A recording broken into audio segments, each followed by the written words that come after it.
దేవుడు మనతో మాట్లాడును గాక. దేవుడు మనందరితో మాట్లాడి మనల్ని దీవించి ఆశీర్వదించును గాక. అందరూ ఒకసారి గట్టిగా స్తోత్రం చెబుదాం. ఇంకొకసారి చెప్పాలి. పరిశుద్ధ గ్రంథము నుండి యోబు గ్రంథము 34:10.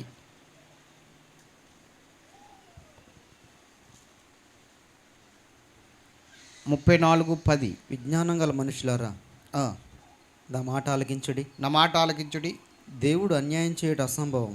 దేవుడు అన్యాయము చేయట అసంభవము. సర్వశక్తుడు దుష్కార్యము చేయట అసంభవం. సర్వశక్తుడు దుష్కార్యము చేయట అసంభవము. స్తోత్రం చెప్పండి గట్టిగా. హల్లెలూయా. దేవునికి సమస్తము సాధ్యమే అనండి. ఆయనకి అసాధ్యమైనది ఏదైనా ఉన్నదా? చెప్పాలి మరొకసారి. ఉన్నదా? ఆయనకి అసంభవము అన్నది ఏమైనా ఉన్నదా? ఉందంటున్నాడు భక్తుడు. అసంభవం అంట ఆయనకి. ఒక సందర్భము ఆయనకి అసంభవం. ఆయన అలా చేయలేడు. ఆయన వల్ల కాదు, నా వల్ల కాదు అని దేవుడు చెప్పేస్తున్నాడట.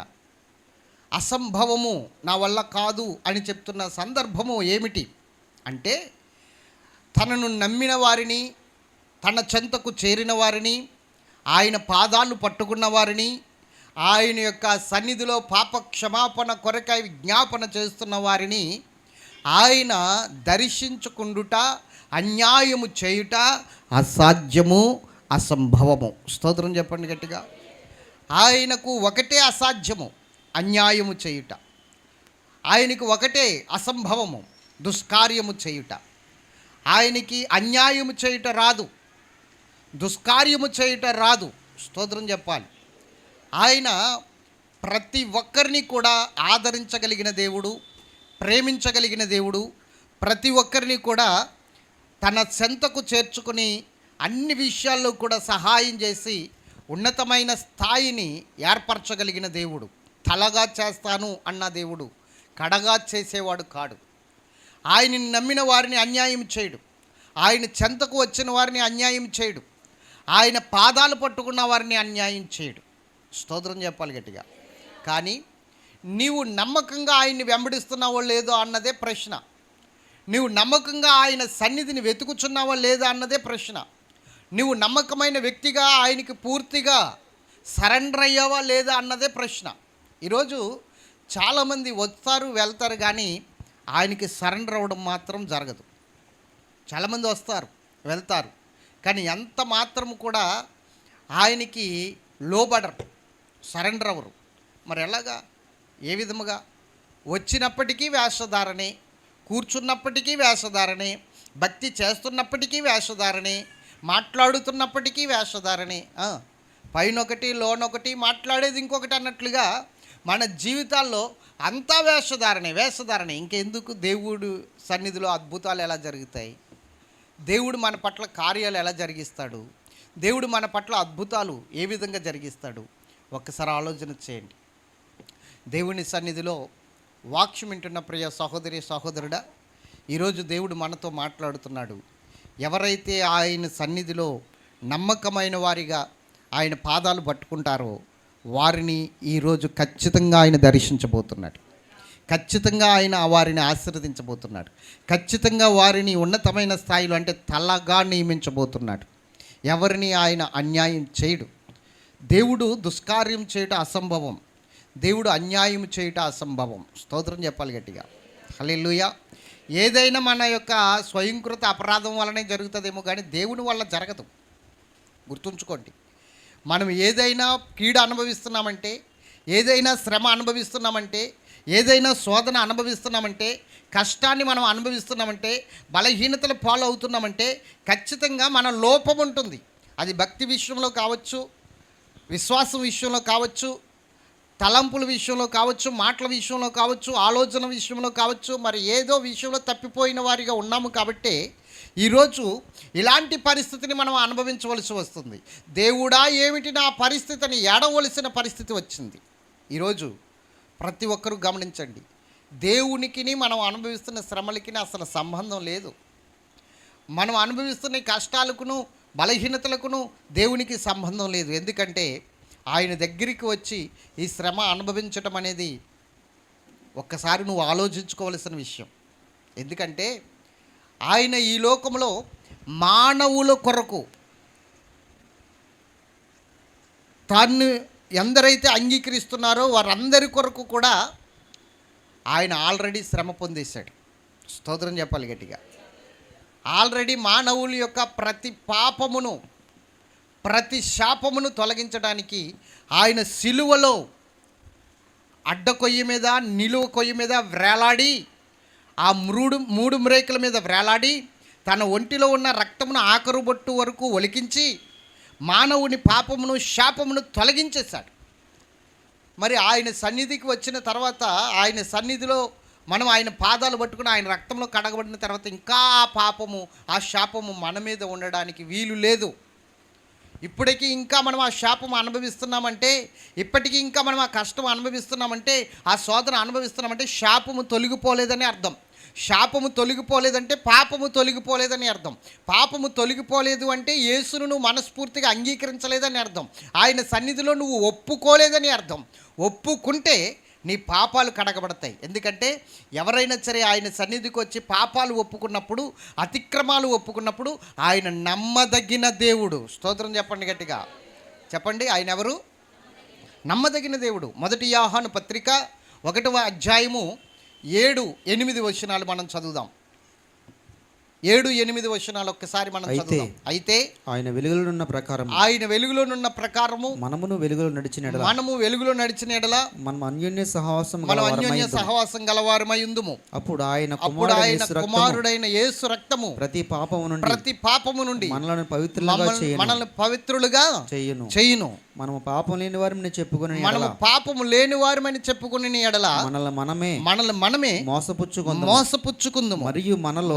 మరియు మనలో సత్యం ఉండదు. మన పాపములను మనం ఒప్పుకున్న ఎడల ఆయన నమ్మదగిన వాడును నీతిమంతుడును గనక ఆయన మన పాపములను క్షమించి సమస్త దుర్నీతి నుండి మనలను పవిత్రులుగా చేయను. అది స్తోత్రం చెప్పండి.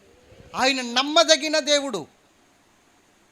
నేను చేస్తాను అని చెప్పి మోసం చేయడానికి ఆయన మనుష్యుడు కాదు.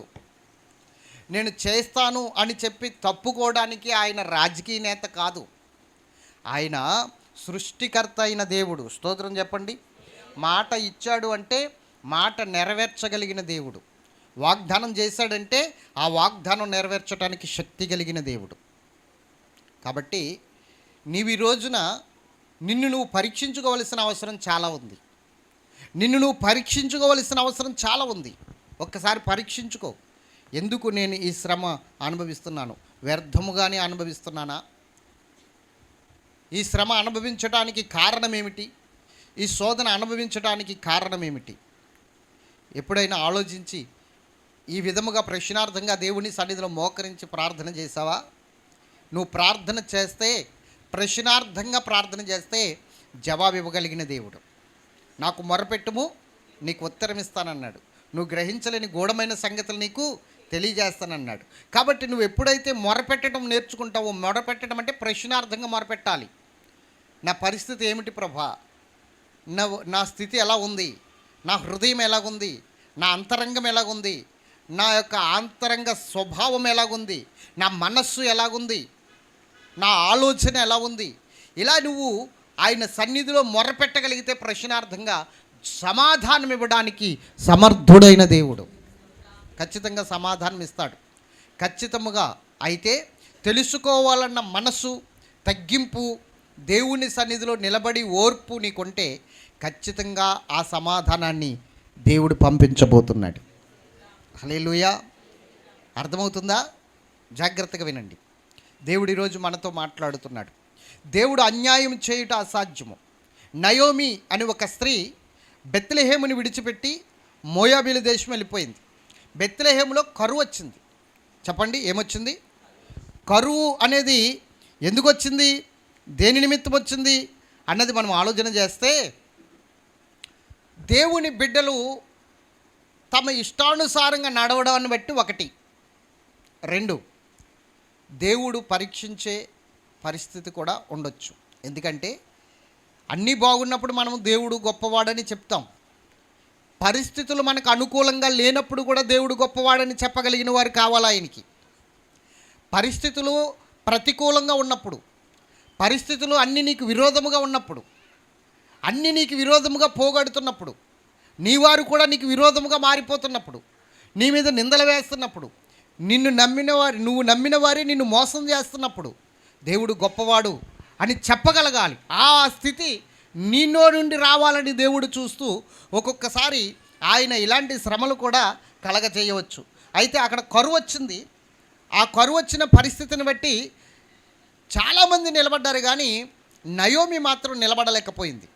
నిలబడలేక అక్కడ నుండి మోయాబీ దేశం వెళ్ళిపోయింది. ఆ మోయాబీ దేశము అన్యజనులు, లోతు సంతానము, శపించబడిన సంతానము. ఆ మోయాబీ దేశము వెళ్ళిన తర్వాత అక్కడ కొన్నాళ్ళు జీవించి కుమారులిద్దరికీ అక్కడ పెండ్లి చేసింది ఆ మోయాబీ స్త్రీలను తీసుకుని వచ్చి. ఆ తర్వాత కుమారులను భర్తను పోగొట్టేసుకుని దిక్కుమాలినదిగా మారిపోయింది నయోమి. అంటే చూడండి, కరువు వచ్చింది కదా అని చెప్పేసి ఆ కరువులో కనుక అక్కడ నిలబడి, ప్రభా ఈ కరువులో నన్ను పోషించగలదువు, ఈ కరువులో నన్ను ఆదరించగలదువు, ఈ కరువులో నాకు సహాయం చేయగలదువు. మా పితరుడైన అబ్రహాముని కరువులో పోషించలేదా? మా పితరుడైన ఇస్సాకును నువ్వు కరువులో పోషించలేదా? విత్తనము వేయగా ఆ కరువులో విత్తనం వేయగా నూరింతల ఫలము నా పితరుడైన ఇస్సాకు పొందలేదా? అదే విధముగా నేను కూడా ఈ కరువులో నిలబడతాను, నీవు నాకు సహాయం చేస్తావు, నేను నూరింతల ఫలము పొందుతాను అన్నట్లుగా నయోమి ఉండగలిగితే ఆమె పరిస్థితి వేరేగా ఉండునేమో, ఆమె ఆలోచన వేరేగా ఉండునేమో, ఆమె స్థితి వేరేగా ఉండునేమో. స్తోత్రం చెప్పాలి గట్టిగా. కానీ అక్కడ నయోమి ఆ కష్టాన్ని తట్టుకోలేక, ఆ ఇబ్బంది తట్టుకోలేక ఇంకో పొరపాటు చేసింది. ఏమిటి ఆ పొరపాటు అంటే, వెళ్ళకూడని ప్రాంతం వెళ్ళింది, చెయ్యకూడని సహవాసం చేసింది, సంబంధం కూడా కలుపుకుంది. అర్థమవుతుందా? ఏం చేసింది? సంబంధము కూడా కలుపుకుంది. ఆ సందర్భంలో సమస్తము కోల్పోయి దిక్కుమాలిన స్థితికి, భర్త పోయాడు, 2 కుమారులు పోయారు, ఆఖరికి పెద్ద కోడలేమో వెళ్ళిపోయింది, ఇంకా చిన్న కోడలు ఉంది. స్తోత్రం చెప్పాలి గట్టిగా. అర్థమవుతుందా లేదా? నేను ఒకటే చెప్తున్నాను, దేవుడు అన్యాయస్తుడు కాడు. రూతు అనే మోయాబీ స్త్రీ, అన్యజనుల స్త్రీ, ఈమె ఏం చేసిందో తెలుసా? దేవుణ్ణి విశ్వసించింది నయోమి ద్వారా, దేవుని వైపుకు తిరిగింది నయోమి ద్వారా, దేవుణ్ణి ఆశ్రయించింది నయోమి ద్వారా. ఎప్పుడైతే దేవుణ్ణి ఆశ్రయించిందో, దేవుని పాదాలు పట్టుకుందో, ప్రభువా ఇంకా నా అత్తగారికి నువ్వు దేవుడు అయితే నీవు నాకును కూడా దేవుడివే. ఇంతకాలము నువ్వు తెలియక ఈ లోకంలో దేవుణ్ణి కాలివారికి దేవుడని ఆరాధిస్తూ నా యొక్క విజ్ఞాపనలు, విన్నపాలు వారికి తెలియజేస్తూ ధూపదీప నైవేద్యాలు అర్పిస్తూ నేను వ్యర్థమైపోయాను. కానీ సృష్టికర్తవైన నిన్ను తెలుసుకున్నాను, ఇంకా నిన్ను విడిచిపెట్టను. స్తోత్రం చెప్పాలి గట్టిగా. అమ్మా, నీ ఇంటికి వెళ్ళిపో, నీ పుట్టింటికి వెళ్ళిపోయి నీ తల్లిదండ్రులు చూసిన సంబంధాన్ని చేసుకో అంటే ఒప్పుకోలేదు. కారణం ఏంటో తెలుసా? మరలా అక్కడికి వెళ్తే నా వెనక బ్రతుకు నేను వెళ్ళిపోయినట్లే, మరలా నా పాత బ్రతుకు నేను వెళ్ళిపోయినట్లే, నా పాత జీవితాన్ని మరలా నేను పొందుకున్నట్లే. నాకు ఆ పాత బ్రతుకు వద్దు, నా పాత జీవితము వద్దు, నా పాత బ్రతుకును నేను విడిచిపెట్టి పూర్తిగా సమాధి చేసి యేసయ్య పాదాలు పట్టుకుని, దేవుని పాదాలు పట్టుకుని నూతన సృష్టిగా మారాలనుకుంటున్నాను. కాబట్టి ఇంకా నీ బంధువులే నా బంధువులు, నీ యొక్క దేవుడే నా దేవుడు అన్నట్లుగా ఆమె విశ్వసించి ఆమెతో కూడా వచ్చేసింది. ఏముంది? పోనీ ఆమెకైనా బెత్లెహేములో భూములు ఉన్నాయా? బెత్లెహేములో ఆస్తులున్నాయా? ఎవరికి? నయోమికి. ఏమీ లేవే. మరి ఎలా వచ్చేసింది? ఆమె వెనకాల ఆస్తులు ఉన్నాయి, ఆమె నాకు రాసేస్తుంది అన్నట్లుగా రాలేదు. అసలైన సిసలైన ఆస్తిని సంపాదించుకుంది. ఆయనే రక్షకుడైన దేవుడు, యెహోవా సృష్టికర్త, ఆస్తికి కర్త అయిన, స్తోత్రం చెప్పండి గట్టిగా, శ్రీమంతుడైన దేవుణ్ణి సంపాదించుకుంది నయోమి ద్వారా. కాబట్టి ఆయన్ని విడిచిపెట్టను, ఆయనే నా ఆస్తి, ఆయనే నా సంపద, ఆయనే నా గని అని చెప్పేసి ఆయన దగ్గరికి నయోమి ద్వారా వచ్చేసింది బెత్లెహేముకి. నమ్మింది, విశ్వసించింది. ఒక సేలో పర్రకేరుకుంటకి వెళ్ళింది. స్తోత్రం చెప్పాలి గట్టిగా. ఆ సేలు కలిగిన వానరు ఏమన్నాడో తెలుసా? ఆ సేను కలిగిన వానరు, అమ్మా నీవెవరివో నాకు తెలుసు, నిన్ను గూర్చి నేను సాక్షి విన్నాను. నీ స్వదేశమును నీ జనాంగమును విడిచిపెట్టి యెహోవా రెక్కల చాటుకు వచ్చావు, మునిపెన్నడూ ఎరగని జనాంగం దగ్గరికి వచ్చావు. యెహోవా నిన్ను ఆశీర్వదించబోతున్నాడని చెప్పాడు. స్తోత్రం చెప్పాలి గట్టిగా. హల్లెలూయా. యెహోవా నిన్ను దీవించబోతున్నాడని చెప్పాడు. ఆ మాట చెప్పిన కొన్నాళ్ళకి ఏం జరిగిందంటే, ఈ రూతు ఆ మాట చెప్పిన అతనికి భారీగా మారిపోయింది. ఏ సేలు అయితే పరకేరుకుందో ఆ సేనికి వానరమ్మ అయిపోయింది, యజమానురాలు అయిపోయింది. దేవునికి స్తోత్రం చెప్పండి. నేను అంటాను, దేవుడు అన్యాయస్తుడు కాడు. నువ్వు దేవుని వైపుకు తిరిగితే, దేవుని పాదాలు పట్టుకుంటే, ఆయన పాదాలు పట్టుకుని నువ్వు దేవుని సన్నిధిలో నువ్వు ప్రతి పాపాన్ని ఒప్పుకోగలిగితే దేవుడు ఆశీర్వదించేవాడే కానీ నిన్ను దిగదార్చేవాడు కాదు, నిన్ను విడిచిపెట్టేవాడు కాదు, నిన్ను బాగు చేసేవాడే. తలగా చేస్తాడు ఆయన, ఉన్నతమైన స్థితిలో నిలబెడతాడు. మరి ఏమిటండి కరువు, మరి ఏమిటండి సమస్య, మరి ఏమిటండి పరిస్థితి? ఆయన ఎప్పటికీ కూడా దయ చూపించేవాడే కానీ కఠినాత్ముడు కానే కాడు. కృప చూపించగలిగిన దేవుడు, దయ చూపించగలిగిన దేవుడు. స్తోత్రం చెప్పాలి గట్టిగా. హల్లెలూయా. కొంతమంది ధర్మశాస్త్ర ఉపదేశకులందరూ కూడా ఒక వ్యభిచార స్త్రీని తరుముకుంటూ వచ్చేసారు. ఆ వ్యభిచార స్త్రీని తరుముకుంటూ వచ్చేసరికి యేసుప్రభు ఒక దుక్కున బోధిస్తున్నాడు. ఆమె వచ్చి ఆయన పాదాల మీద పడిపోయింది.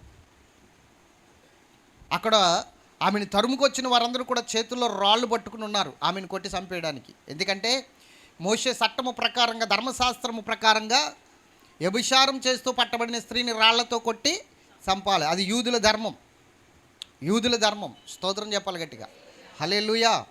ఇప్పుడు పోలీసులైనా సరే ఆ వ్యభిచార కేసు కింద అరెస్ట్ చేయాలనుకోండి, ఆ గదిలో స్త్రీ పురుషుడు ఇద్దరుంటేనే అరెస్ట్ చేయాలి. స్త్రీ ఒక్కరున్నా లేకపోతే పురుషుడు ఒక్కరున్నా అరెస్ట్ చేయడానికి రూల్స్ లేవు. ఉన్నాయంటారా? రూల్స్ లేవు. ఇద్దరు ఉండాలి, పురుషుడు ఉండాలి, స్త్రీ ఉండాలి. అప్పుడు ఆ వ్యభిచార కేసును బట్టి వాళ్ళు అరెస్ట్ చేయడానికి అధికారం ఉంటుంది. స్త్రీ ఒక్కతే ఉండి అరెస్ట్ చేయడానికి లేదు, పురుషుడు ఒక్కడే ఉండి అరెస్ట్ చేయడానికి లేదు. స్తోత్రం చెప్పాలి గట్టిగా. కానీ ఇక్కడ వీళ్ళు చూడండి, స్త్రీ ఒక్కదాన్ని తరుముకొస్తున్నారు. మరి వ్యభిచారమందు పట్టబడినప్పుడు ఇద్దరు ఉండాలి కదా, స్త్రీ ఉండాలి, పురుషుడు ఉండాలి. కానీ అక్కడ ఎవరు లేరు, పురుషుడు లేడు. స్తోత్రం చెప్పాలి. మరి స్త్రీని మాత్రమే తరుముకుంటూ వస్తున్నారు. కారణం ఏమిటి? కారణము రెండు. ఒకటి, వ్యభిచారం చేసిన వాడు, ఆమెతో పాపం చేసిన వాడు రాళ్ళు పట్టుకున్న వారిలో కలిసిపోయాడు. స్తోత్రం చెప్పాలి.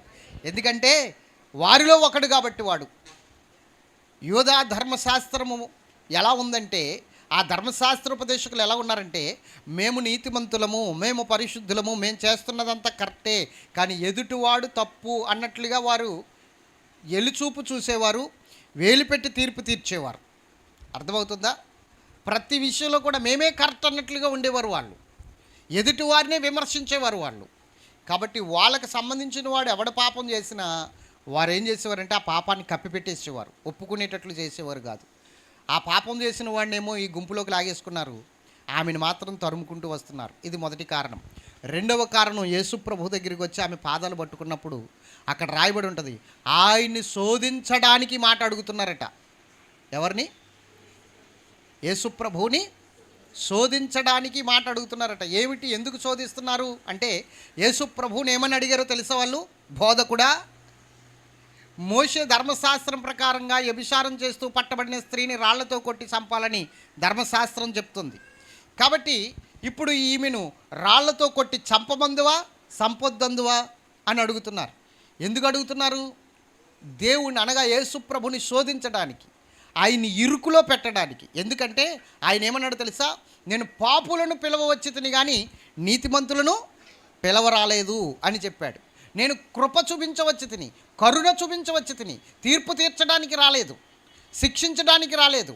ఇదిగో నేను కనికరమును కోరుచున్నాను కానీ బలిని కోరట్లేదు అన్న వాక్యాలను ఆయన ఎత్తి కనికరమును కృపను బోధిస్తున్న బోధకుడుగా ఉన్నాడు అక్కడ.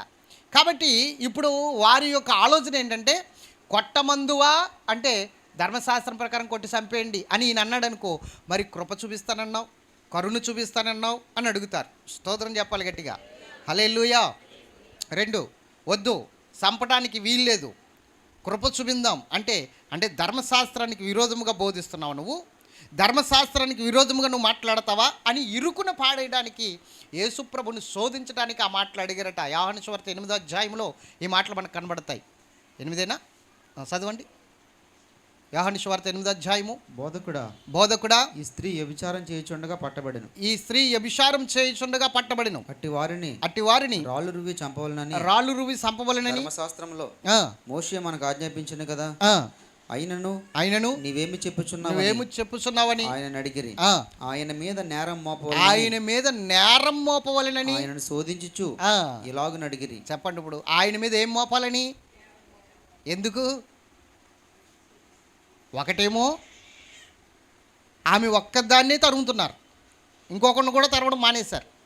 2, ఈయన మీద నేరం మోపడానికి, ఆయన తప్పు, ఆయన బోధల తప్పు అని చెప్పడానికి, ఇప్పుడు ఆయన్ని ఇరుకులో పెట్టడానికి శోధిస్తూ మాట్లాడుతున్నారు. స్తోత్రం చెప్పండి. అయితే ఆయన ఏం మాట్లాడట్లేదు, కొట్టమని అనట్లేదు, కొట్టొద్దని అనట్లేదు, నేలను కూర్చున్నాడు. ఎందుకు కూర్చున్నాడా అని ఆ రాళ్ళు పట్టుకున్న వాళ్ళందరూ చూస్తుంటే వేలుతో ఆ నేల మీద ఏదో రాస్తున్నాడు. స్తోత్రం చెప్పండి. ఆ వేలుతో నేల మీద ఏదో రాస్తూ ఉండగా అక్కడ ఉన్నవారు అందరూ కూడా చూస్తున్నారు. తల పైకెత్తి అన్నాడు, మీలో పాపము చేయని వాడెవడో ఆమె మీద రాడు మొట్టమొదటిగా వేయండి అన్నాడు. రాడు వేయండి అనేసరికి ఎదరికి వచ్చారు. ఎందుకంటే పాపాలు కప్పుకునేవారు కానీ ఒప్పుకునేవారు కాదు కదా. ఎదరికి వచ్చారు, మేము నీతివంతులమని చెప్పుకోవడానికి ఎదరికి వచ్చారు. కానీ ఈలోగా ఏం జరుగుతుందంటే కింద వాళ్ళ పాపాలు, వాళ్ళ జాతకం రాసేస్తున్నాడు. దేవునికి స్తోత్రం చెప్పాలి. వేళ్లతో వాళ్ళ పాపాలు రాస్తున్నాడు. ఎవరు రాళ్ళు పట్టుకున్నారో వారి పాపాలన్నీ రాస్తున్నాడు. ఎవరు ఎక్కడ ఏ పాపం చేశారో, ఎవరు ఎక్కడ ఏ తప్పుదం చేశారో, ఎవరు ఎక్కడ ఏ విధముగా పొరపాటు చేసి తప్పుకు పోయి ఏ విధముగా దేవుని సన్నిధిలో వేషధారులుగా బ్రతుకుతున్నారో ఆ విషయాలన్నీ కూడా నేల మీద తన వ్రేలుతో రాస్తుంటే ఒక్కొక్కడు అమ్మో నా పాపములు రాస్తున్నాడని వారు రాళ్ళు పాడేసి అందరూ అక్కడి నుంచి మెల్లిగా జారుకున్నారు. ఒక్కరు కూడా అక్కడ లేరు.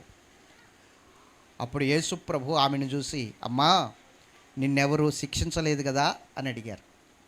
లేదు ప్రభువా, ఎవరూ నన్ను శిక్షించలేదనగా ఆయన అంటున్నాడు, ఏమి భయమేస్తుంది, పాపములు క్షమిస్తాడు కానీ శిక్షిస్తాడేమో అని ఈమెకి భయమేస్తున్నప్పుడు ఆమె మనస్సును ఎరిగి దేవుడు అంటాడు, నేనును నిన్ను శిక్షించను. ఆ మాట చదవండి. నేనును నిన్ను ఆమె లేదు ప్రభువా. యేసు తల ఎత్తి చూచి, అమ్మా వారెక్కడున్నారు? ఎవరును నీకు శిక్ష విధించలేదా అని అడిగినప్పుడు ఆమె లేదు ప్రభువా నేను. అందుకు యేసు నేనును నీకు శిక్ష విధింపను. స్తోత్రం చెప్పండి గట్టిగా. నువ్వు వెళ్ళి ఇక పాపము చేయొద్దని ఆమెతో చెప్పాను. అది కథ. ఒక్కసారి నువ్వు పాపాలు ఒప్పుకున్నాక, ఒక్కసారి ఆయన పాదాలు పట్టుకున్నాక నిన్ను శిక్షించేవాడు కాదు దేవుడు. నిన్ను శిక్షించేవాడు కాదు, నిన్ను శిక్షకు అప్పగించేవాడు కాదు, నిన్ను శ్రమకు అప్పగించేవాడు కాదు, నిన్ను శోధనకు అప్పగించేవాడు కాదు. ఆయన అన్యాయం చేయడం అసాధ్యము. ఒప్పుకున్నప్పుడు ఇంక నీకు అన్యాయం ఎలా చేస్తాడు? మరి శ్రమలు వస్తున్నాయంటే నువ్వు ఒప్పుకోలేదు, నీ పాపములు నీ మీద నిలిచి ఉన్నాయి. ఆ పాపముల వలన ఆ శాపము నీ కుటుంబం మీద నిలిచి ఉంది. అందుకనే ఆ శాపము వలనే నీ కుటుంబంలో నెమ్మది లేదు, సమాధానం లేదు, మనశ్శాంతి లేదు. బిడ్డల విషయంలో కావచ్చు, కుటుంబ విషయంలో కావచ్చు, భర్త విషయంలో కావచ్చు, భార్య విషయంలో కావచ్చు, సహోదరుల విషయంలో కావచ్చు. నెమ్మది ఎందుకు లేదు అంటే ఈరోజు గుర్తుంచుకో, శాపము నీ కుటుంబం మీద వేలుబడి చేస్తుంది. శాపము నీ కుటుంబం మీద పరిపాలన చేస్తుంది. ఆ శాపం అనేది ఎలా వచ్చింది? పిశాసు ద్వారా వచ్చింది, దెయ్యము ద్వారా వచ్చింది. ఆ శాపము పాపము అనేది దెయ్యము విడిచిపెడితే, ఆ పాపములో నువ్వు ప్రవేశిస్తే, ఆ పాపాన్ని నువ్వు పులుముకుంటే, ఆ పాపము ద్వారా శాపము వచ్చింది. ఆజ్ఞ అతిక్రమము ద్వారా పాపం వస్తే దేవుడు వారిని శపించాడు. అవునా? శాపం వచ్చింది. శాపము ద్వారా ఈరోజు నీకు ఇన్ని విషయాలు, ఇన్ని శోధనలు, ఇన్ని కష్టాలు, అవన్నీ కూడా నువ్వు విడిచిపెట్టగలిగితే, ప్రభు పాదాలు పట్టుకోగలిగితే సమాధానము మెండుగా రాబోతుంది నీకు. ఆయన అన్యాయం చేయడు, ఎవరికి అన్యాయం చేయడు. ఆయన్ని నమ్మిన వారికి అన్యాయం జరగదు. ఆయన్ని నమ్మి విశ్వసించి మనస్ఫూర్తిగా ఆయన మీద ఆనుకున్న వారికి అన్యాయం జరగదు. పరిపూర్ణంగా ఆయనకు ప్రతిష్ఠించుకున్న వారికి, పూర్తిగా ఆయనకు లోబడిపోయిన వారికి అన్యాయం జరగదు. ఎప్పుడు ఉన్నతమైన స్థితిలోనే ఉంటావు, ఎప్పుడు గొప్ప స్థాయిలోనే ఉంటావు. అన్యాయం మాత్రము జరగదు. ఎందుకంటే అన్యాయము చేయటం ఆయనకు చేత కాని పనండి, ఆయనకి చేతకు రాదండి, ఆయన వల్ల కాదు. అన్యాయం చేయడు. నువ్వు ఒక్కసారి మరల ఒప్పుకో. ఆ స్త్రీతో ఏమంటున్నాడో తెలుసా? నేను నిన్ను శిక్షించి, నువ్వెక్కడికి రావాలో అక్కడికి వచ్చావు. ఎవరి పాదాలు పట్టుకోవాలో ఆయన పాదాలు పట్టుకున్నావు, ఎవరిని వేడుకోవాలో ఆయన్ని వేడుకున్నావు, ఎవరి దగ్గర మోకరిల్లాలో వారి దగ్గర మోకరించావు. అందుకే శిక్ష లేదు. ఈరోజు నువ్వు ఒప్పుకో. ఎక్కడికి రావాలో అక్కడికి వచ్చావు. ఈరోజు నువ్వు ఏం వినాలో అదే వింటున్నావు. ఈరోజు నువ్వు ఏం పొందుకోవాలో అది పొందుకుని వెళ్ళి ఇక్కడి నుంచి. ఏం వినాలో వింటున్నావు. ఎక్కడికి రావాలో అక్కడికి వచ్చావు. ఎవరి పాదాలు పట్టుకోవాలో ఆయన పాదాలు పట్టుకో. ఏం పొందుకోవాలో అది పొందుకుని వెళ్ళు. సమాధానంతో వెళ్ళు, నెమ్మదితో వెళ్ళు, ఆశీర్వాదంతో వెళ్ళు. అంతేకాని బలహీనమైన స్థితి నీ జీవితంలో ఉండకూడదు. నమ్మకముతో ఆయన పాదాలు పట్టుకుని, ఇదిగో నా ప్రతి పాపాన్ని ఒప్పుకుంటున్నాను ప్రభువా, నా ప్రతి అతిక్రమాన్ని ఒప్పుకుంటున్నాను ప్రభువా. శిక్షను కూడా తప్పించగలిగిన దేవుడు నువ్వు ఒప్పుకోగలిగితే. నినేవే పట్టణస్థులు దేవునికి విరోధముగా భయంకరమైన పాపం చేశారు. యోనా అక్కడికి వెళ్ళడానికి తిరస్కరించాడు. నేను వెళ్ళకూడదు అనుకున్నాడు. దేవుడు వెళ్ళమన్నాడు, బలవంతం చేశాడు. నేను వెళ్ళనన్నాడు. వెళ్ళకపోతే ఊరుకోనన్నాడు. సర్లే అని చెప్పేసి ఏదో ఆయన బాధపడలేక వెళ్దామనుకుంటే ఈలోగా తర్షీషుకు వెళ్ళి వాడుంటే ఆ వాడెక్కేశాడు. తర్షీషుకు వెళ్ళి వాడెక్కేస్తే దేవుడు ఊరుకుంటాడా? ఆ తర్షీషుకు వెళ్ళే వాడని బద్దలైపోయే ప్రమాదంలో పెట్టి తుఫాను మధ్యలో ఇరుక్కుపోయేటట్లు చేసి ఆ తర్షీషు ప్రయాణికులు అందరూ కూడా ఏమిటి పరిస్థితి అని చెప్పేసి సీట్లు వేసి, ఈ శోధన ఎందుకు వచ్చిందో తెలుసుకుందామంటే ఆ సీట్లలో పేరు యోనా పేరు వచ్చింది. ఆ యోనాన్ని తీసుకుని వెళ్ళి ఆ సముద్రంలో వాడేస్తే ఒక భయంకరమైన శాప వచ్చి ఆ యోనాన్ని మింగేసి నినేవే పట్టణంలో కక్కితే, ఆ నినేవే పట్టణంలోనికి వెళ్ళి ఇంకా నాకు పరిస్థితి మార్పు లేదు, ఇంకా దేవుడు ఒప్పుకోడని చెప్పేసి 40 రోజులు ప్రకటన చేయమంటే 1,20,000 మందికి సువార్త 40 రోజులు ప్రకటన చేయమంటే ఒక్కరోజు గిర్రం తిరిగి వచ్చేసాడు సువార్త ప్రకటించి. స్తోత్రం చెప్పాలి గట్టిగా. ఒక్కరోజు 40 రోజులు చేయవలసిన సువార్త ఒక్కరోజు చేసి వచ్చేసాడు. ఆ ఒక్కరోజు గిర్రం తిరిగి వచ్చేసినా కూడా ఈ విషయాలు వారికి అర్థమయ్యాయి. 1,20,000 మందికి ఆ విషయాలు అర్థమయ్యాయి. ఒక ప్రవక్త వచ్చాడు మన దేశం, ఈ నినేవే పట్టణం వచ్చాడు. ఒక ప్రవక్త వచ్చాడు, ఏదో మాట్లాడుతున్నాడు. మొత్తం మీద దేవుని ఉగ్రత మన మీద ఉందని మనకు అర్థమైపోతుంది.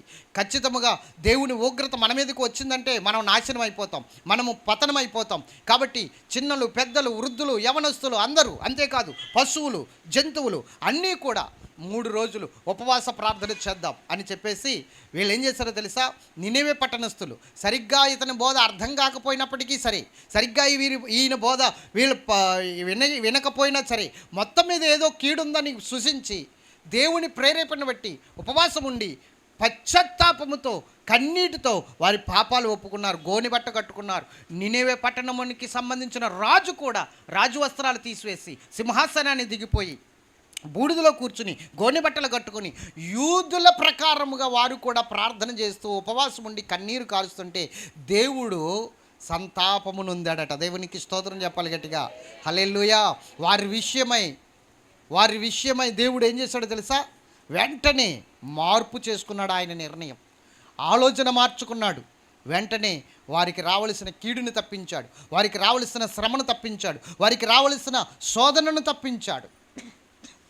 కారణం ఏమిటో తెలుసా? దేవుని పాదాలు పట్టుకున్నారు, వెళ్ళవలసిన కాడికి వెళ్ళారు, ఒప్పుకోవలసినవి ఒప్పుకున్నారు, ఆయన పాదాలు పట్టుకున్నారు. దేవుడు ఎప్పుడైతే ఆ దేవుడి పాదాలు పట్టుకున్నారో, దేవుణ్ణి నమ్మారో, ఒప్పుకున్నారో, దేవుడు అన్యాయం చేయడు. ఇంకా శాస్త్రన్న కీడు కూడా తప్పించేశాడు. స్తోత్రం చెప్పండి. హల్లెలూయా.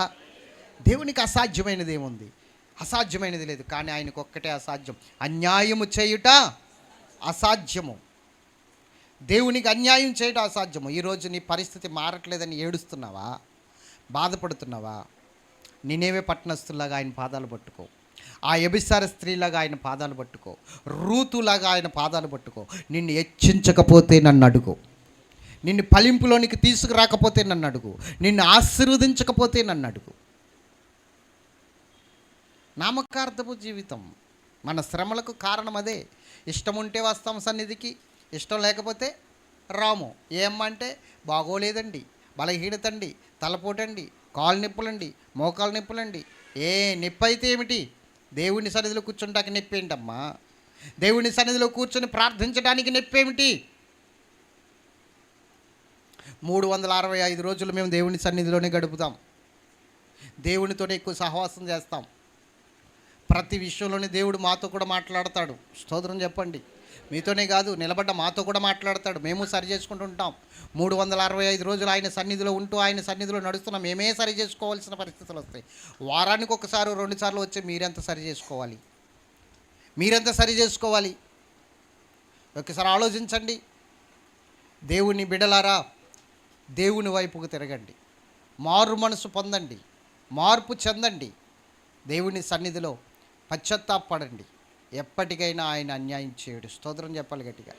ఎప్పటికైనా నీకు న్యాయమే జరుగుతుంది. నువ్వు పట్టుకో, ఆయన పాదాలు పట్టుకో. పూర్తిగా నీ మనస్సు, నీ ప్రాణం, నీ దేహం, నీ ఆత్మ ఆయనకి సమర్పించేసుకో. ఆయన నిన్ను ఎంతగా ఉన్నతంగా ఉంచాలో అంత ఉన్నతంగా ఉంచుతాడు. ఎంతగా ఆశీర్వదించాలో అంతగా ఆశీర్వదిస్తాడు. మనలో ఏముంది? వేషధారణ. దేవుని సన్నిధికి రావడానికి బద్ధకం, పొద్దున్నే లేవడానికి బద్ధకం. దేవుని సన్నిధికి వెళ్ళే రోజు కూడా పొద్దున్నే లేగం. 8ంటికి లెగిస్తాం. పనులు ఏమి లేకపోయినా సరే, ఒక్కరున్నా సరే, ఇద్దరు ఉన్నా సరే, ఒక్కరమే కదా అప్పటికి తెప్పించుకుందాంలే అని 8ంటికి 7ంటికి లేగడం. బుద్ధి లేదు, జ్ఞానం లేదు. పొద్దున్నే లేగనవాడు ఎవడైనా సరే దేవుని సన్నిధిలో ఆశీర్వాదం చూడలేడు. పొద్దున్నే నీ రోజు ఎప్పుడు ప్రారంభం అవ్వాలో తెలుసా? తెల్లవారుజామున 4 గంటలకు ప్రారంభం అవ్వాలి నీ రోజు. ఆ రోజు నువ్వు 4 గంటలకు ప్రారంభించాలి. ఏ రోజైనా సరే ప్రతిరోజు తెల్లవారుజామున 4 గంటలకు ప్రారంభించు. నువ్వు 4 గంటలకు లేచి ప్రార్థనలో కూర్చొని నీ పనులన్నీ ముగించుకో. నీకు 7-6 గంటలకల్లా పనులన్నీ అయిపోయి ఫ్రీ అయిపోతావు నువ్వు. అప్పుడు 6 కానీ నువ్వు ఎన్ని పనులైనా చేసుకోవచ్చు, ఎంత ఆశీర్వాదమైనా పొందుకోవచ్చు. కలిసి వస్తుంది ఆ రోజు నీకు. ఆ రోజంతా కలిసి వస్తుంది నీకు. టైం అంతా కలిసి వస్తుంది నీకు. 8 గంటలకు లెగిస్తే టైం ఏముంటుంది ఇంక నీకు? 8 గంటలకు లెగిస్తే నువ్వు మొహం కడుక్కుని ప్రార్థన చేసుకునేటప్పుడు 10 అయిపోతుంది. స్నానం చేసి నువ్వు అన్నీ చేసేసరికి 12 భోజనాల టైం అయిపోతుంది. భోజనాలు చేసి మరలా 1 గంట రెస్ట్ తీసుకునేసరికి మరలా వంటల టైం అయిపోతుంది. ఇంక నీకు రోజు ఏం కలిసి వస్తుంది? నువ్వేం చేసుకోగలవు? తెల్లవారుజామున 4 గంటలకు లెగిస్తేనే ఆ రోజు ఆ టైము నీకు కలిసి వస్తుంది. వారే ప్రతి విషయంలో ముందుకు నడవగలుగుతారు. స్తోత్రం చెప్పండి గట్టిగా. అర్థమవుతుందా లేదా? దేవుని సన్నిధికి రావడానికి అశ్రద్ధ, దేవుని సన్నిధిలో గడపడానికి అశ్రద్ధ. ఎప్పుడుకో వస్తాము, ముగించే టైంకి వస్తాము. మరి ఎలాగ ఆశీర్వాదాలు ఉంటాయండి? వచ్చామంటే ఆయన పాదాలు పట్టుకుని బ్రతిమలాడుకోవాలి, ఏడవాలి, కన్నీరు కార్చాలి. మన దుఃఖం ఆయనకి చెప్పాలి, మన పాపాలు ఆయనకి చెప్పాలి, మన అపరాధాలు ఆయనకి చెప్పాలి, మన కష్టాలు ఆయనకి చెప్పాలి. తప్పిపోయిన స్థితిని ఒప్పుకోవాలి, దేవుని పాదాలు పట్టుకోవాలి, బ్రతిమలాడుకోవాలి. కనాని స్త్రీ అసలు పట్టించుకోలేదు యేసు ప్రభు. కుమార్తె స్వస్థత కోసం కూడా వెళ్ళిపోయిందా లేదా? శిష్యులు అంటున్నారు, ఆమె కూడా వచ్చేస్తుందయ్యా, ఏదోటి చెప్పొచ్చు కదా, మీకు ఎందుకయ్యా, మీరు నడవండి అన్నాడు. కూడా వెళ్ళిపోయింది. లాస్ట్కి వచ్చేసరికి, అయ్యా నా కుమార్తెని బాగు చేయవా అని అడుగుతుంది. ఆయన అన్నాడు, కుమారుల రొట్టె ముక్కలను తీసుకుని కుక్క పిల్లలకు వేయడం యుక్తం కాదు, అవి పిల్లలవి, వారసులవి అంటున్నాడు. అవును ప్రభువా, యజమానుని బల్ల మీద నుంచి పడిన ఆ రొట్టె ముక్క కుక్క తింటుంది కదా, కుక్క పిల్ల తింటుంది కదా. నేను కూడా ఒక కుక్క లాంటి దాన్ని అనుకుని ఒక ముక్క పాడై ప్రభు అంటుంది. బ్రతిములాడుకుంటుంది. అవసరం వస్తే కుక్కలాగా తాను తగ్గించుకుంటుంది. ఆమె విశ్వాసాన్ని చూసి దేవుడు అంటున్నాడు, అమ్మా నీ విశ్వాసం చాలా గొప్పది, నీ కుమార్తె బాగుపడిపోయింది, వెళ్ళిపో అన్నాడు. ఆ గడియలోనే ఆమె బాగుపడిపోయింది. బ్రతిమలాడుకోవాలి. అవసరం నీది. నీ పాపాలు పోతేనే కానీ నువ్వు ఆశీర్వదించబడవు. నువ్వు అనుకున్నది జరగదు. నువ్వు అనుకున్నది అంతా కూడా ముందుకు వెళ్ళాలంటే నీ పాపాలు పోవాలి, నీ అపరాధాలు పోవాలి. యేసు నీతో ఉండాలి, అప్పుడే సక్సెస్ అవుతావు. ఎక్కడికి వెళ్ళినా సక్సెస్ అవుతావు. యేసు నీతో లేనప్పుడు ఫెయిల్ అయిపోతావు కదా, ఫెయిల్జూరే ఉంటుంది నీలో. యేసు నీతో ఉంటేనే సక్సెస్ అవుతావు. స్తోత్రం చెప్పాలి గట్టిగా. మన మంగళవారం చెప్పాను, మరలా చెప్తున్నాను, నువ్వు చేసే ప్రతి పనిలో యేసు నీతో ఉండాలి. అందుకనే ఆ యొక్క సముద్రంలో, గలిలయ సముద్రంలో వారు చేపలు పడుతున్నప్పుడు యేసు లేరు కాబట్టి ఆ రాత్రి అంతా వ్యర్థమైపోయింది. కానీ తెల్లారి ఆ పడవలో యేసు ఉన్నాడు కాబట్టి విస్తారమైన చేపలు పట్టారు. నువ్వు చేస్తున్న ప్రతి పనిలో యేసు నీతో ఉండాలి. అలాగే నువ్వు చేస్తున్న ప్రతి ప్రయాణంలో కూడా, ఈ జీవిత యాత్రలో కూడా, ఈ ప్రయాణంలో కూడా, ఈ శ్వాస ప్రయాణంలో కూడా యేసు నీతో ఉండాలి. ఇశ్రాయేలీయులతో పాటు ఐగుప్తు దేశం నుండి కానాను దేశం నడిపిస్తున్నప్పుడు యేసు వారితో ఉన్నాడు గనకే వారి ఆకలి తీర్చబడింది, వారి దాహము తీర్చబడింది, వారి అవసరాలు తీర్చబడ్డాయి, వారి మార్గాలు సరళం చేయబడ్డాయి. నీ పనుల్లో యేసు ఉండాలి, నీ మార్గంలో యేసు ఉండాలి. స్తోత్రం చెప్పాలి గట్టిగా. నువ్వు చేస్తున్న ప్రతి ప్రయత్నంలోని యేసు ఉండాలి, దేవుడు ఉండాలి. ఉండాలి అంటే నీతో పాపం ఉండకూడదు. పాపం ఉన్న చోట యేసు ఉండడు, యేసు ఉన్న చోట పాపం ఉండదు. మరి నీతో యేసు ఉండాలంటే పాపం ఉండకూడదు. ఒక ఇంటిలో ఒకరు కాపురం ఉంటున్నప్పుడు ఇంకొకరు ఇల్లు ఎలా కాపురం ఉండగలరు? వాళ్ళు ఖాళీ చేస్తేనే ఇంకొకరు వెళ్ళి గృహప్రవేశం చేయగలరు, అవునా? అలాగే మన హృదయంలో పాపం ఉన్నప్పుడు, మన దేహంలో పాపం ఉన్నప్పుడు యేసు ఎలా రాగలదుడు? ఈ పాపమును ఖాళీ చేయిస్తే యేసు మనలోనికి వస్తాడు. దీన్ని ఖాళీ చేయించాలి. అందుకనే ఖాళీ చెయ్యబడాలి. ఖాళీ చేసిన తర్వాత పరిశుద్ధాత్ముడు నీ హృదయంలోనికి, నీ దేహంలోనికి గృహప్రవేశం చేస్తాడు. అది గుర్తుంచుకో. ఈరోజు దేవుడు నీతో మాట్లాడుతున్నాడు. దేవుడు అన్యాయం చేయుట చెప్పాలి. దేవుడి సన్నిధిలో నువ్వు పాదాలు పట్టుకుంటే నువ్వు గోతులో పడిపోయినా లేవనెత్తబడతావు, సరసాల్లో వేయబడినా బయటకు వస్తావు. అర్థమవుతుందా? నిందలు వేయబడినా ఆ నిందలన్నీ తొలగించబడతాయి. గోతులు వేసారు ఏషేపుని, బయటకు వచ్చాడా లేదా? సరసాల్లో వేసారు ఏషేపుని, బయటకు వచ్చాడా లేదా? హీనమైన స్థితిలో చూడాలనుకున్నారు అన్నలు, కానీ అన్నగారులకే తలగా నిలబెట్టాడా లేదా? మాట్లాడరే. ఇదే దేవుడు నీతో ఉంటే జరిగేది. ఇదే చివరికి ఇదే జరుగుతుంది దేవుడు నీతో ఉంటే. కాబట్టి ఒప్పుకో. ఎవరు చెప్పినా వినకు. నువ్వు ఇంకా లేవలేవు, నీ బతికి అయిపోయింది, నీ స్థితి అయిపోయిందని. ఏసేపు పరిస్థితి అయిపోలేదు. గోతులో పడ్డప్పుడు గోతులో పడ్డట్టే లేడు, లేగిశాడు, లేవనెత్తాడు నా దేవుడు, లేవనెత్తుతాడు నిన్ను కూడా. కాబట్టి ఒప్పుకో, విడిచిపెట్టు. ప్రతి పాపాన్ని విడిచిపెట్టు. తెలుసో తెలియకో చేస్తున్న ప్రతి అపరాధాన్ని విడిచిపెట్టు. దేవుడు అన్యాయం చేయడు, నీకు సహాయం చేస్తాడు.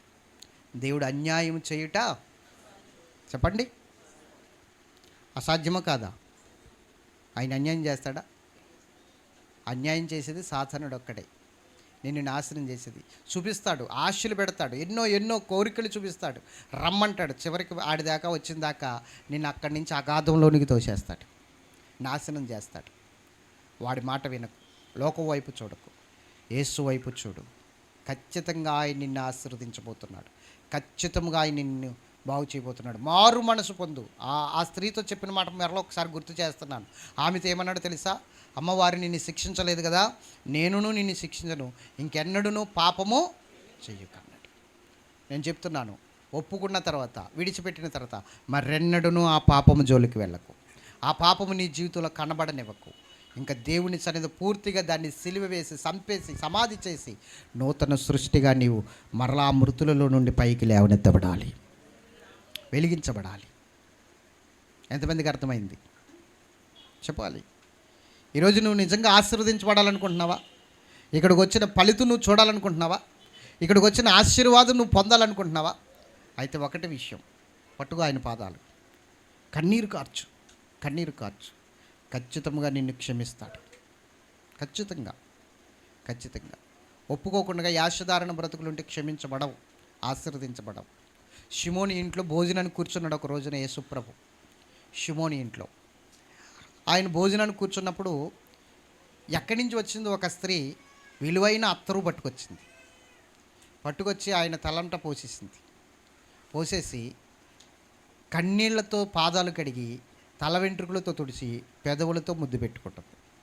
ఈ షిమోన్ అనే వ్యక్తి, పాపాత్మురాలనే స్త్రీ ఈయన ముట్టుకుంటుందే, ఈయన ఆ స్త్రీ ఎలాంటిదో తెలుసు కదా ఈయనకి, ఈయన ప్రవక్త కదా, మరి ఎందుకు అడ్డు చెప్పట్లేదు? అమ్మ నువ్వు నన్ను ముట్టుకోకని ఎందుకు చెప్పట్లేదు అని మనసులో అనుకుంటుంటే యేసుప్రభు హృదయాంతరంగంలో ఎరిగిన దేవుడు కదా, వెంటనే షిమోనుతో అన్నాడు, షిమోను నువ్వు అనుకుంటున్నది నాకు అర్థమైంది, ఒకనికి 500 రూపాయలు ఒకడు అప్పున్నాడు, వాడికి ఇంకొకటి 50 రూపాయలు అప్పున్నాడు. వాళ్ళిద్దరు అప్పు ఇంకా తీర్చలేరని తెలుసుకున్న ఇతను ఇద్దరు అప్పు క్షమించేశాడు. ఇంకా తీర్చక్కర్లేదని ఇద్దరు అప్పుని క్షమించేశాడు. ఇప్పుడు ఎవరు ఎక్కువ సంతోషిస్తారు? 50 రూపాయలు అప్పున్నవాడా, 500 అప్పున్నవాడా? కదా, 500 అప్పున్నవాడు. మీరు చెప్పినట్టు సిమోన్ కూడా చెప్పాడు.